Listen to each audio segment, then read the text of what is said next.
All right, y'all.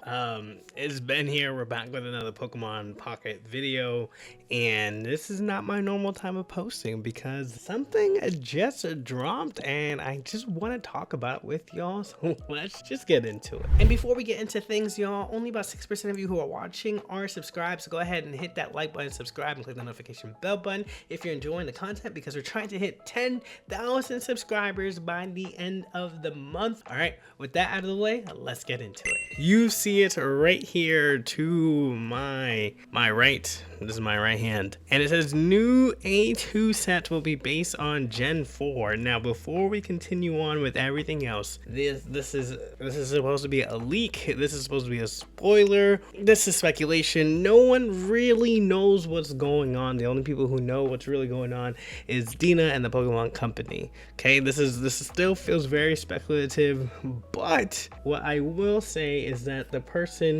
person is not a leaker who gave us this information about trading, about it being diamonds and up to 1 star, and they were correct. We got this information before trading went live, and then they made their announcement about trading, and it was right. And now the same person, they kind of like went underneath their own reply here and put A2 equals Gen 4. This is very, very, very interesting, to say the least. I think, you know, it's really interesting because literally all of a sudden today, my feed has been A2 is not Johto, A2 is not Johto, and we all know that, like, we would hope that it was, right? There's only one Johto Pokemon, which was Celebi EX, that we got in the Mythical Island expansion, and we're kind of hoping that that was the bridge to more Johto cards. We've seen other cards get uplifted in terms of their typings, and so like fighting decks this time around got a huge boost from that, and a lot of these stage 2s that take a lot of requirement got their boost from that as well. But the typings that still needed love was dark type and steel type. And where did we get those two typings from and then got more introduced to it? Was Gen 2 and the likes. Umbreon is a good one to right off the top of my head. You have Houndour, you have the Bug Fortress that's still typing, Skarmory as well. You have Tyranitar, right? Like, there's all these great mons that, Scizor, like, how am I blanking on that? Steelix. But you have all these great mons who have now been able to field out this dark and steel typing, and you already know that dark and steel typing are lacking in the amount of Pokemon that they have and the amount of heavy hitters that they have. And now we're getting this idea that Johto's not it, and it's A2. And once again, just can't hit home enough that, like, we don't know anything for facts, but like for this to, like, the same person to be like, hey, I got the trading part right, and I'm gonna go again and say this, who knows? I'm not one to tell y'all that this is the case. Please don't think that's where this video is about, but it leads to more of a discussion of like, if they do this, then we actually just don't know what's gonna come next, right? And so, like, how do you all feel? How do you all feel if Pokemon were to go in this order or lack thereof, right? Because the hopes was like A2, then Gen 2, then A3 is Gen 3, and then A4, so on and so forth. Is it fun for you to feel like that they can go in any order? And if I take it like a think back to this, I think it's actually kind of good. Reason being is that it keeps you on your toes and keeps the anticipation coming, and obviously knowing if it's the next generation, you know what Pokemon are coming, and then obviously then you have to, like, you get the anticipation of what art they're choosing, what moves there are, what EX mons are there, what trainers are they using, are they including more items. But I think this way leaves everything to a complete surprise if, like, this leak is to be true, because then you actually, Pokemon's gonna keep us on our toes. And so so that part to me is kind of what's spicy a little bit. It also allows Pokemon to kind of just like pull from here and there, and so we don't technically need to wait like 16 set releases before we get Gen 9 Pokemon. We can jump Gen 4 if this is true. Gen 4 is next. They could jump to Gen 8. They could jump to Gen 6, Gen 5, which like people are like now saying like, oh, this is really cool that they did all new Pokemon, you know, like those kinds of vibes. And so I don't know.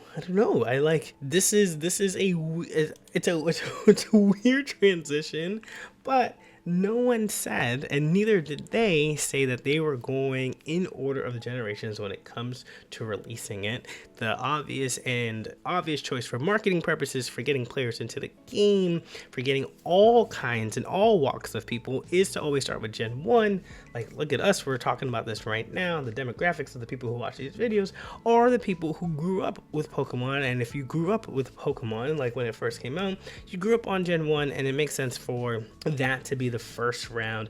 And so that's really cool. And so it's kind of like, now if this is to be the case, right, what comes next?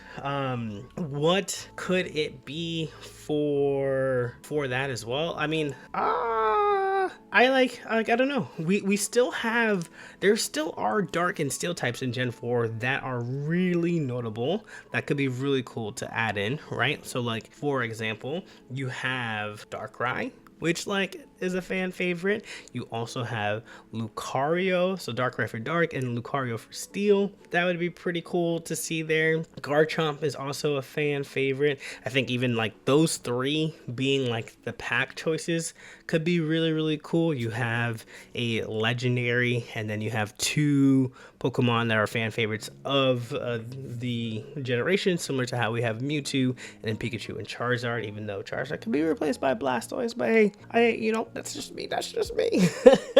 But who knows if that's gonna be the case, because, you know, again, we don't know if this is it, but like that could be fun to like think about as well. And you know, you want to think about iconic ones. If you're thinking about immersives, Giratina in the Distortion world could be really cool to like see for sure.